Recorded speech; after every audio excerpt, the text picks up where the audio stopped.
The rain began at twilight, soft as a whisper against the windows. Mira heard it first as she sat in her reading chair, the one by the window that overlooked the garden. Not her garden, she lived on the second floor, but the communal garden that all the residents of the building shared. In spring, it filled with lavender and roses. In summer, the tomato plants grew heavy with fruit. Now, in late autumn, it was mostly sleeping earth and the last of the chrysanthemums, their bronze and gold heads nodding in the gentle rain. She had been sitting there for some time, watching the light fade. This was her favorite hour of the day, the threshold between day and night, when the world grew soft and quiet, and everything seemed to pause, to take a breath. The sky had turned the color of pearls gray and white, and the faintest suggestion of pink, and rain was making small circles on the surface of the bird bath in the garden below. Mira was tired. She was always tired these days, but it was a strange kind of tiredness, the kind that made her body heavy but kept her mind restless. She had learned to be gentle with this contradiction, to accept it the way she accepted the rain. Some things simply were, and fighting them harder. She stood slowly, feeling her muscles unfold, and moved to the window, pressed her fingertips against the cool glass. The rain was picking up slightly now, not heavy but steady, and she could smell it, even through the closed window. Mineral scent of water, meeting earth. It was a healing smell, she thought, the smell of the world washing itself clean. In the garden, a bird landed on the edge of the bird bath, a small brown sparrow. Its feathers fluffed against the rain. It dipped its beak into the water, tilted its head back, ancient gesture of drinking. Then it ruffled its wings, shook itself away into the darkened ripples behind. Mira watched until the ripples faded. She had lived in this apartment for 7 years now. 7 years of watching the garden change through its seasons, of learning the particular quality of light that came through these windows at different times of day. Morning light was cold and hopeful. Afternoon light was clear and honest. Evening light was soft and forgiving. And night light, the light from the street lamps and the moon and the distant stars, was a kind of blessing, gentle and constant. There had been a time years ago when she had fought her sleeplessness, when she had seen it as an enemy, something to be conquered. She had tried all the remedies, all the solutions, each one a small battle in a larger war. But wars are exhausting, and eventually she had laid down her weapons, not in defeat, exactly, more like a truce, an understanding. Now she simply lived with it. And on nights when sleep would not come, she had learned to find peace in other ways. She moved away from the window and walked slowly through her apartment. It was a small space, but she had made it beautiful, quiet. There were plants on every windowsill, a jade plant that had been with her for years, a trailing pothos, several small succulents in pottery she had made herself. There were books on shelves, sorted not by author or subject, but by the color of their spines, creating a rainbow that pleased her. There were candles, unlit now, but their presence a comfort. There were soft blankets folded on the couch, pillows that invited rest. Everything in her home was chosen for gentleness, nothing harsh, nothing demanding. She had learned that her environment shaped her inner state, that beauty and softness could soothe even when sleep could not. In the kitchen, she filled a kettle with water and set it on the stove, lit the flame beneath, blew and steady a small, controlled fire. While the water heated, she selected a cup from the shelf, a pottery mug, handmade, with a glaze the color of sea glass. She had bought it years ago from a potter at a street market, drawn to its imperfect perfection, the way it fit her hands. From a wooden box, she chose chamomile. The dried flowers were pale yellow, delicate as tissue paper, and when she lifted the lid, the scent rose up, apple sweet, honey warm, the smell of meadows and sunshine captured and held. She placed a small handful in a tea strainer, settled it in the cup. The kettle began to whisper, then to murmur, then to sing. She poured the water over the chamomile and watched as the flowers began to dance, unfurling in the heat, releasing their essence into the water. The liquid turned pale gold, like liquid light. She carried the cup to her reading chair and settled in, the warm mug cradled between her palms. Outside, the rain continued its patient work. Inside, the chamomile released its gentle fragrance, not just a smell, but a presence, a reminder of summer fields and bees and long afternoons. When time moved slow, she sipped carefully. The tea was warm on her tongue, slightly sweet, with a depth that was almost earthy. It didn't promise sleep. She had learned not to ask that of anything anymore, but it offered comfort, and that was enough. The room was growing darker now. She didn't turn on any lights. Instead, she let the darkness gather. Naturally, the way night was meant to come, gradually, gently. There was something peaceful about sitting in the gathering dark, about letting her eyes adjust, about noticing how darkness wasn't really dark at all, but rather a different kind of light, soft, deep, of subtle gradations. She could see the shapes of things, the outline of her bookshelf, the curve, the lamp, the plant on the windowsill reaching toward where the sun had been.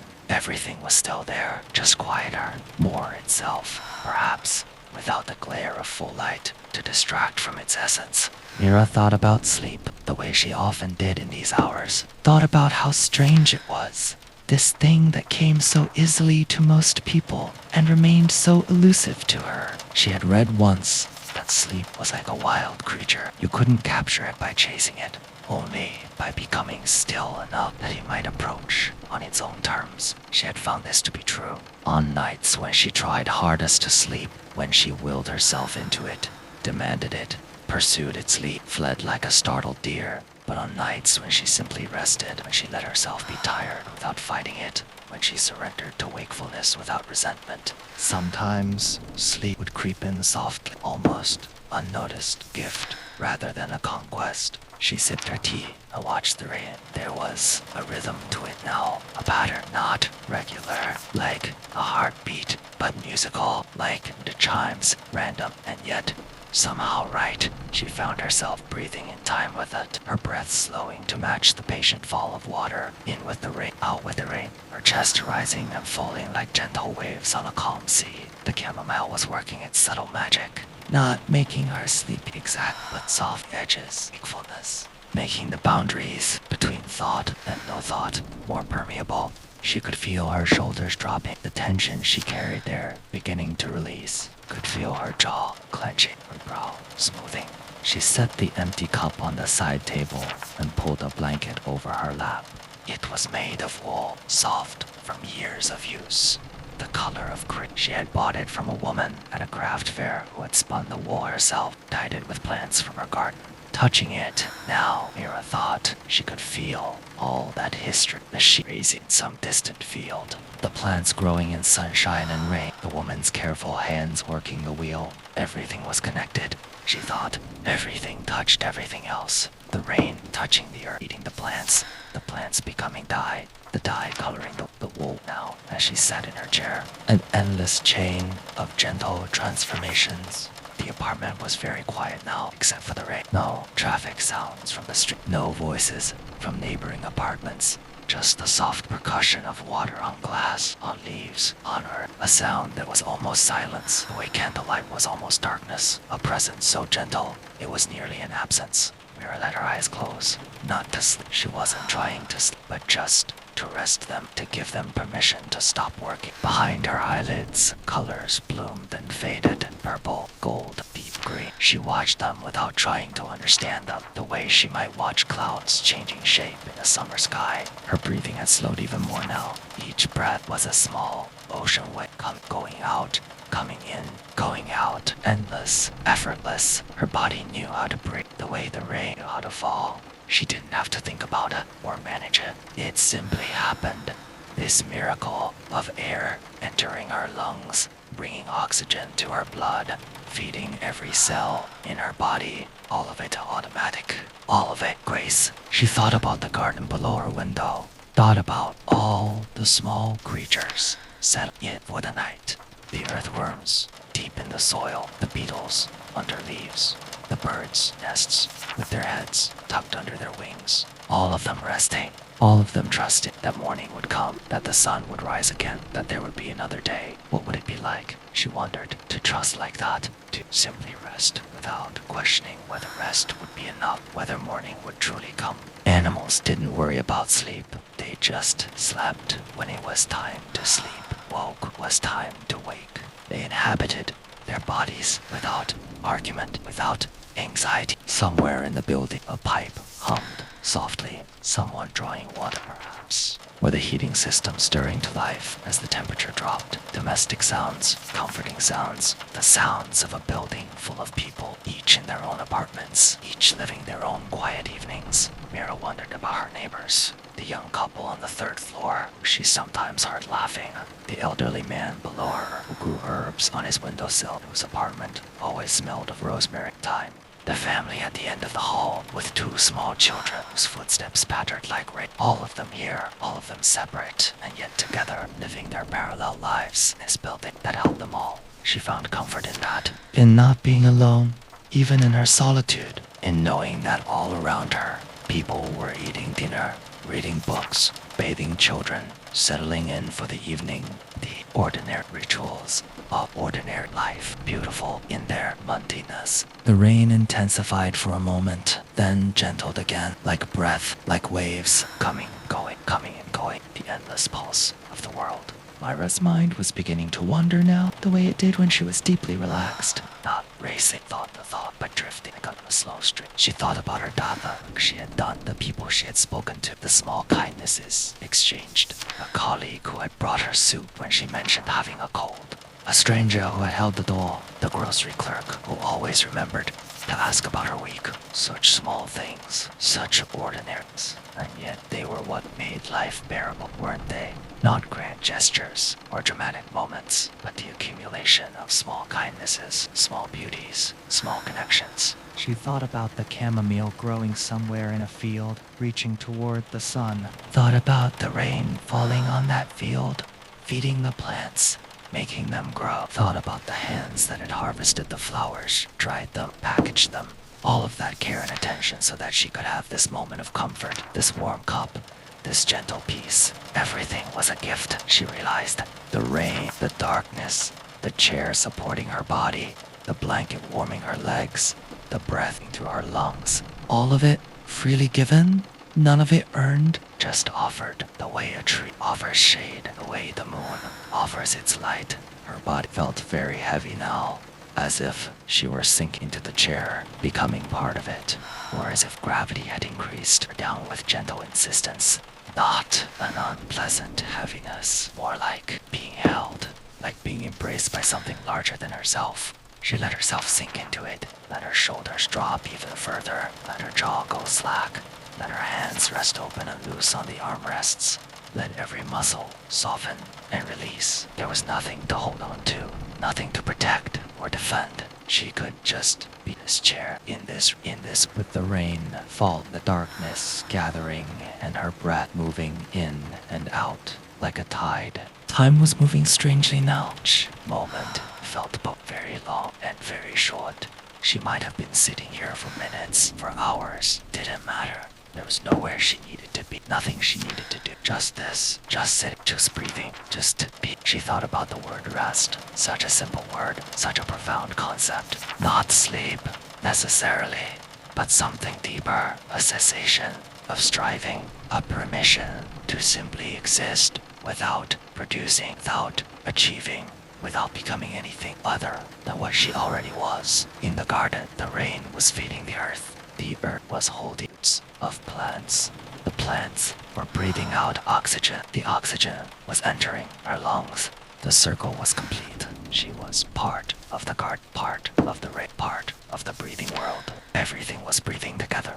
The trees in the garden, the grass, the sleeping flowers, the birds in their nests, the earthworms in the soil, all of it alive, all of it part of one great living presence, inhaling and exhaling, contracting and expanding, like the chambers of a vast and generous heart. Mira's thoughts were becoming less like thoughts now, and more like images, feelings, sensations. She was aware of the softness of the blanket, the support of the chair, the coolness of the air on her face, the warmth radiating from her core, weight of her limbs, the gentle pressure of her body against the cushions. She was aware of the sound of the rain, not thinking about it, just hearing it. Let it wash through her mind the way it was washing through the garden, clearing away to make everything clear. She was aware of her breath, slow now, so slow. Each inhale taking its time, filling her lungs from bottom to top. Each exhale releasing completely, emptying her lungs from top to bottom. A natural rhythm, an ancient rhythm, the rhythm her body had been breathing since the moment she was born. There was a quality of light behind her closed eyelids, now soft, like moonlight through water, like light filtering through, like the light at the bottom of the ocean, where everything is quiet, slow, peaceful. She floated in this light, weightless, held. The boundaries of her body were becoming less distinct. She couldn't quite tell where she ended and the chair began, where the air on her skin became the warmth inside her skin, where listening to the rain became the rain itself, falling through her mind, through her thoughts, washing everything clean. She wasn't trying to make this happen. She was just allowing it, the way the earth allows the rain, the way the night allows the stars, the way silence allows sound to exist within it. There was a word rising in her mind now, surfacing from somewhere deep.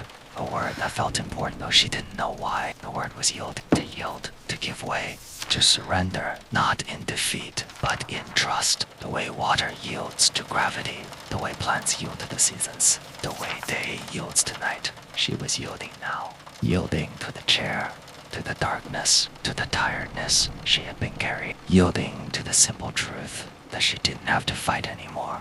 Didn't have to try so hard. Didn't have to be anything other than what she was in this moment. A tired woman resting in a chair, listening to rain, just breathing in and out, in and out. The rain was growing softer now, or perhaps she was simply growing more distant from it, floating further from the surface, sinking deeper into the quiet place where she now found herself. Everything was very far away, very close at the same time.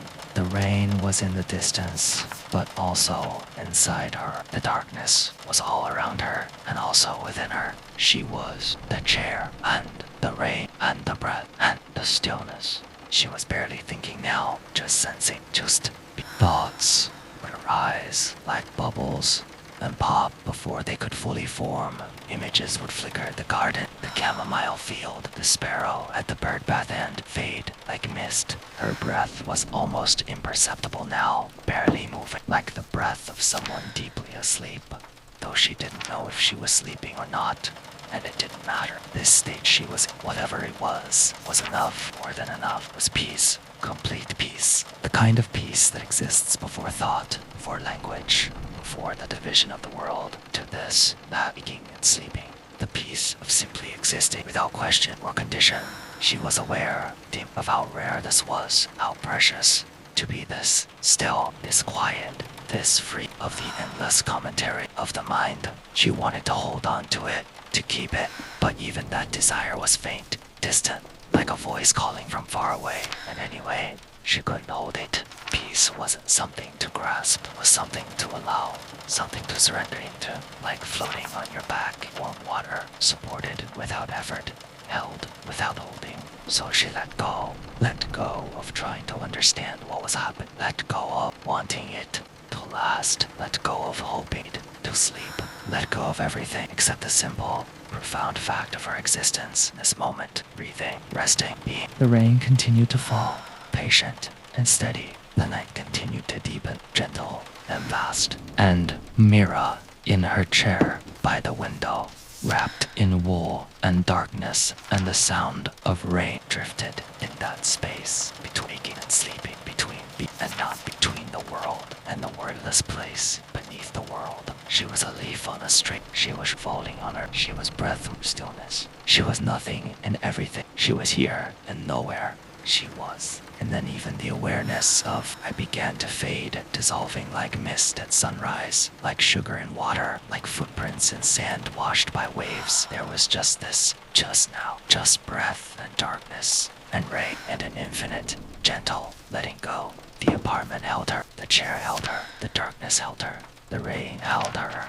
Everything held her, the way the earth holds the sea, the way the night holds the stars, the way silence holds all sound. And in that fight, something in her unclenched. Some deep knot she had been carrying, some ancient tension began to unwind. Not all at once, slow, gentle, like a flower open, like ice, melting, like dawn coming, so gradual you can't pinpoint a moment when night becomes day. She didn't notice herself slipping. There was no clear border to cross, no obvious threshold, just a deepening of the quiet, a softening of the already soft, a darkness growing darker, and somehow paradoxically lighter at the same time. The rain kept falling, her breath kept, and And somewhere in that steady rhythm, in that endless patient pulse, the distinction between waking and sleeping ceased to matter. She was resting deeply, complete, finally resting. And that was all she needed. That was everything. The rain kept falling, soft as a lullaby, steady as a heartbeat, and the world kept turning, patient and carrying her gem to the